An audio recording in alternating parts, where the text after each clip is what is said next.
Voters in 3 states and the District of Columbia marked ballots today in the biggest primary day of Campaign 72.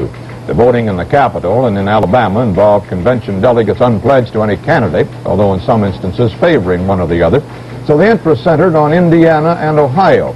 Ohio has evolved essentially into a race between Hubert Humphrey and George McGovern.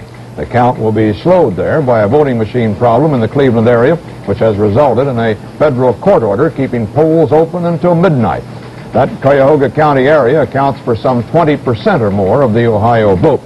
In Indiana, Edmund Muskie's name remained on the ballot, but the race was between Humphrey and George Wallace. We have a report from Bill Curtis.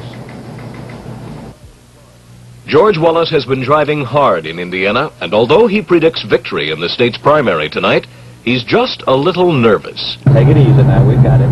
I showed you just how to do it. In the final push to the wire, there is more worrying George Wallace than his wife's driving, for Hubert Humphrey is closing fast. With Ed Muskie out of contention and George McGovern's name not on the ballot, it's Wallace and Humphrey head-to-head. Wallace is concentrated on this state to cultivate the support he senses among Indiana's 600,000 union members. His speeches haven't changed much. The issues here provide the same fertile ground for a Wallace appeal. High emotions over busing, rising taxes, a protest vote of the working man, and the claim that he said it all first. And in '68, I said that. Not a one of them said it. Have you noticed Mr. Humphrey and Mr. McGovern and all of them talking about, if you elect me president, I'm going to reduce your taxes, I'm going to sponsor bills that'll give tax relief and tax reform? Well, why didn't they introduce those bills? Mr. Humphrey's been in the Senate 24 years, and the House 24 years. Why didn't he introduce a bill 24 years ago? The Indiana primary will be a test of labor strength. The Wallace blue-collar workers against Humphrey's traditional endorsements by the union leadership. But the question remains in Indiana, will Humphrey's traditional labor support hold up among the rank and file? In the week before the primary, union leaders began to turn the organization into gear for Humphrey. Leaflets went out to members. Volunteers went door to door offering rides to the polls.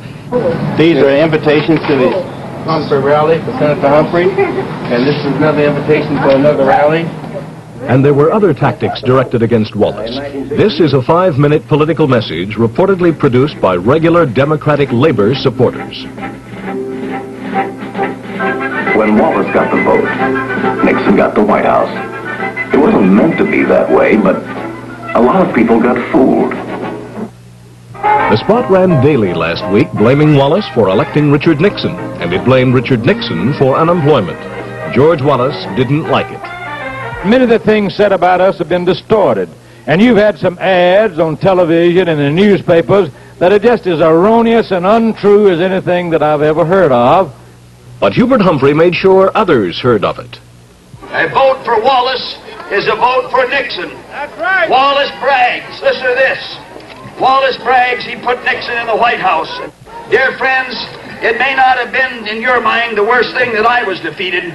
But let me tell you something, the worst possible thing that could happen to you is that Richard Nixon was elected. And Mr. Wallace admits that he was responsible for it. Senator Humphrey bounced back and forth between Indiana and Ohio, entering both primaries, and state Democratic leaders fear he may have weakened both races by spreading himself and his staff too thin. But the race has been extremely close. Labor will make the difference for both candidates. With the choice of Humphrey or Wallace, no one needs to guess where the black votes will go. Only 76 delegate votes are at stake in Indiana, and Hubert Humphrey maintains a loss here would not be fatal to his campaign. But a Wallace win would be embarrassing and significant as the first major Wallace victory in a primary north of the Mason-Dixon line. Bill Curtis, CBS News, near Indiana.